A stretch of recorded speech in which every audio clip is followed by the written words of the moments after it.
آپ لوگ جانتے ہیں کہ قررش عثمان کی آنے والی قسط رمضان المبارک کی 27ویں شب کو ریلیز ہوگی، تو اس حوالے سے محمد بوزدیگ نے فیصلہ کیا ہے کہ مداحوں کو بڑی زبردست قسط دکھائی جائے، جس میں ایسے واقعات دکھائے جائیں کہ جن کے آنے کا وہ پچھلے سیزن سے انتظار کر رہے ہیں۔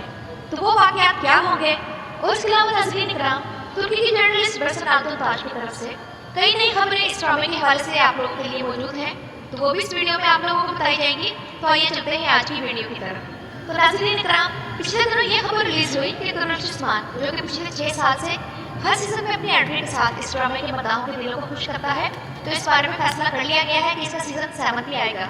اور قررش عثمان کی موجودہ کہانی کو ناپسند کرنے والے بہت سے مداحوں کو اس خبر پر حیرت ہوئی تھی، کیونکہ یہ خبر ایسے وقت میں آئی جب قررش عثمان کا سیزن 6 شروع ہوئے 6-7 قسطیں گزر چکی تھی اور اس کی ریٹنگ گر کر 5 پوائنٹ سمتھنگ پر آ گئی تھی۔ پھر اسی ریٹنگ کو دیکھتے ہوئے رائٹرز نے حلیمہ والا سینیریو شروع کیا، جس کے بعد یہ ریٹنگ 7 تک آ گئی۔ تو کل برسن آلتونتاش کی طرف سے یہ خبر ریلیز ہوئی ہے کہ سیزن 7 کی تیاریاں شروع کر دی گئی ہیں اور پلاننگ کا آغاز ہو چکا ہے۔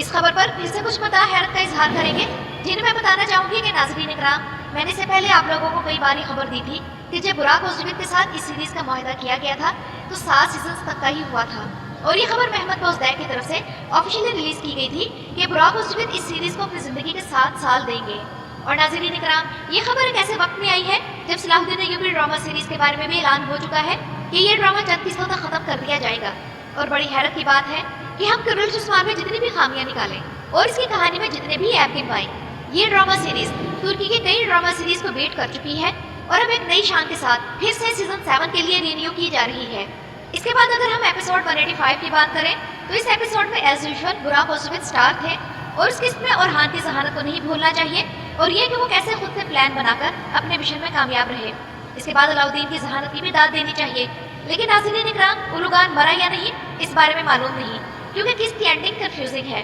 ہم جانتے ہیں کہ عثمان بے نے جب اپنے کسی دشمن کو فوری طور پر ہلاک کرنا ہوتا ہے تو اس کی گردن اڑاتے ہیں، لیکن یہاں آپ لوگ نوٹ کریں کہ عثمان بے نے اس کے پیٹ میں تلوار ماری ہے، نہ کہ اس کے دل میں، اور تلوار بھی پوری طرح اس کے پیٹ میں نہیں ماری۔ مجھے لگتا ہے کہ عثمان بے نے اولوگان کو صرف زخمی کیا ہے تاکہ ایس این بیکے پر پریشر ڈالا جا سکے۔ اور نئی قسط کے ٹریلر میں ہمیں اولوگان بھی نظر آئے ہیں، جس کا مطلب ہے کہ وہ ابھی تک اس سیریز میں ہے اور ابھی مرا نہیں اور ضرور واپس آئے گا، اور پھر اس کی واپسی کے بعد وہ فائنلی قتل ہوگا۔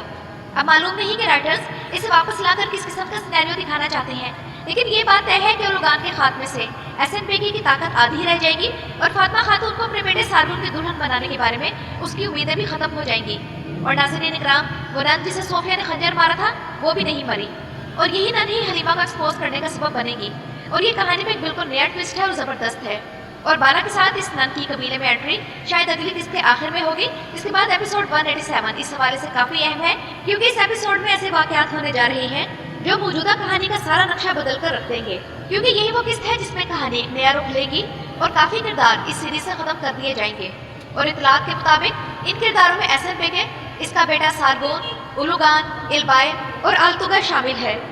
جبکہ بیگم خاتون کے بارے میں بھی حتمی طور پر نہیں کہا جا سکتا کہ وہ اس ڈرامے میں رہے گی یا اس سے جائے گی، لیکن زیادہ خیال یہی ہے کہ وہ اس ڈرامے سے نکال دی جائے گی۔ اور میرے خیال میں یہ فیصلہ اس سیریز کی پچھلے 2 ہفتوں کی ریٹنگ دیکھ کر کیا گیا، جو کہ ایس این بیکے کے کردار کے آنے کے بعد بڑھنے کے بجائے کم ہوئی ہے، اور مداح کوئی عورت اور اس کا بیٹا کوئی خاص امپریس نہ کر سکے۔ ویسے ناظرین اکرام، ڈراموں میں فیک کردار یا ریئل کرداروں کی فیک کہانیاں ہوتی ہیں، اس میں کوئی نئی بات نہیں،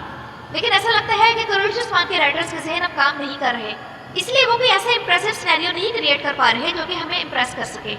آپ لوگ قررش ایرٹرول میں سعد الدین کوپیک کا سینیریو دیکھیں، وہ بندہ 2 سیزن تک رہا اور اس نے اپنی چالوں اور اپنے کردار سے ہمیں دہشت میں مبتلا کیے رکھا۔ ہمیں یقین ہی نہیں آتا کہ جس محمد بوزدیگ نے قررش ایرٹرول لکھا تھا وہی قررش عثمان بنا رہا ہے، یعنی کہ نہ تو کسی دشمن میں کوئی چارم ہے اور نہ ہی کلاس۔ ایک البائی تھا، لیکن اس کا سینیریو بھی گھما کر اسے غدار بنا دیا گیا، اور اب تو اس کا کردار بھی نکل جائے گا، اور یوں ایک بہترین کردار رائٹرز کی انیفیشنسی کی وجہ سے ضائع ہو گیا۔